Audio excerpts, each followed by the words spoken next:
Welcome to the Commercial Real Estate Mastery Podcast, where you'll learn the correct way to identify, negotiate, perform due diligence on, renegotiate, finance, turn around, and operate real estate in today's market, a market in which volatility creates opportunity and sound principles defeat fads and bubbles. And now, here is your host, a 25-year commercial real estate veteran and co-owner of over $1 billion in real estate assets, Frank Rolfe. The war in Iran is the big news story right now, and the ramifications are huge for America and the world in many directions. But there are some impacts from the war on the commercial real estate industry that need to be acknowledged, because all investors need to stay on top of these various developments to know what they should be buying or considerations on valuation. So let's explore what the war in Iran may do in different areas of commercial real estate. This is Frank Rolfe with the Commercial Real Estate Mastery Podcast. Let's talk about the war. And let me first tell you, being a baby boomer, I was there the last time that Iran was the big news story. That was in 1979 during the Iranian Revolution. And the recession that came when the cost of oil more than doubled. It went from $13 a barrel back then to $34 a barrel. And America ended up in recession as a result. We also had the Iranian hostage crisis.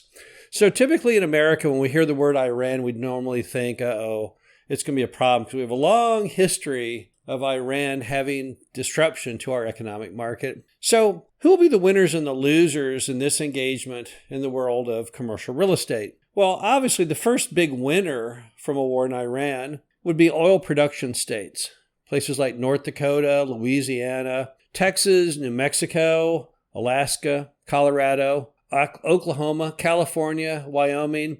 These are your major U.S. states when it comes to oil production. So clearly with the price of oil going up, maybe going up for the long term, even if it goes up and then comes back down, the simple fact that people realize there's this risk to the market at any given moment of a spike will bring more attention to those states. And then you have the coal industry and the states that produce the coal, which are predominantly places like Illinois and West Virginia, because with the price of oil going up and the price of oil becoming unstable, it makes coal production in America again look more attractive. We went away from coal during the period where we were all concerned about the environment. Now we're returning to coal in many ways, because coal is very stable. It's strictly right here in the United States. It's very inexpensive. So I would look to say more commercial real estate activity probably in Illinois, West Virginia, and other states that produce coal. Also, markets that have heavy defense industry employment should be doing exceedingly well during the Iran war and even after. Places like Huntsville, Alabama, Dallas-Fort Worth, Texas, Colorado Springs, Colorado, any market where there's lots of defense spending that goes on, they will definitely benefit as we try and build new weapons and recoup what we currently have. But who are the losers in all this? What commercial real estate impact will there be that'll be negatory from the war in Iran?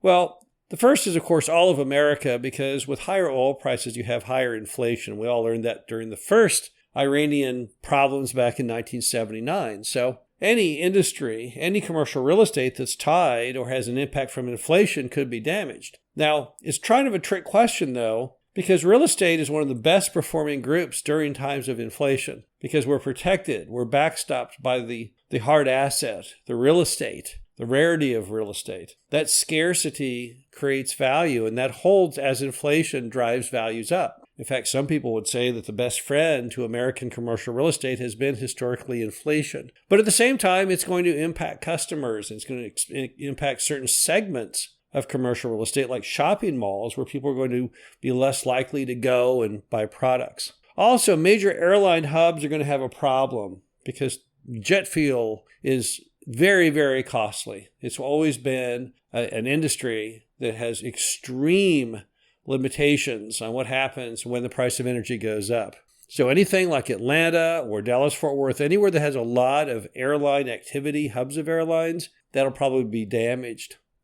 And then you have major tourism markets such as Las Vegas. And we're already seeing this even prior to the Iran war issues in Las Vegas. Las Vegas revenues from tourism are down right now roughly 10%. So what is that all about?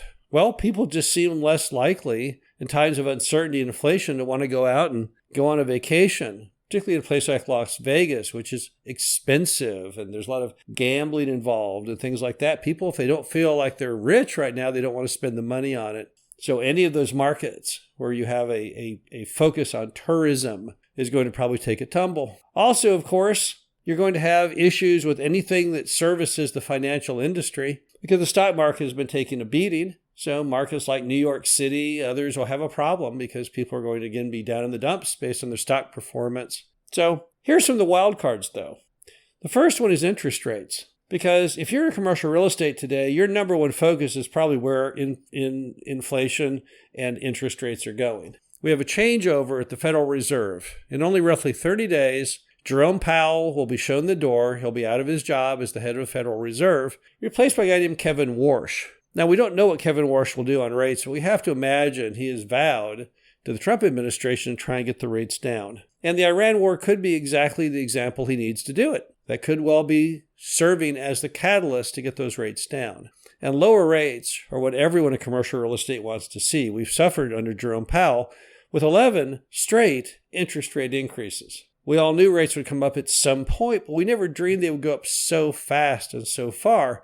And we all need some relief. And hopefully the war in Iran might be the relief that we need on the interest rates. And additionally, if this all tumbles into more of a major recession, we would definitely see a lot of interest rate reduction because those world record low rates under the Obama administration came after the 2007-2008 Great Recession, where the U.S. economy started to use all kinds of additional tricks to get those rates down, things such as quantitative easing. So that's the big wild card from the war will be what happens with interest rates. And we also will no doubt have an impact on this also on the midterms. Because traditionally, the party in power during the midterms loses at least one house of Congress. And with the Iran war and the greater inflation, that number might be even greater. That will no doubt lead to more of a deadlocked Congress where not much more priorities of the Trump administration can be passed except by executive order. The bottom line is we've had such a wild ride in commercial real estate for the last few years, all the way back to COVID. We've endured the COVID, all the shutdowns. If you were in the housing industry, the evictions moratorium. We've survived the interest rate run-up. Now this war in Iran. And more than ever, it's really, really important for any investor in the commercial real estate space to really have a strong sentiment on where things are going and what the right niches to be in are. So the war in Iran is the latest thing. It could go over. It could be gone within a couple of weeks. We don't know.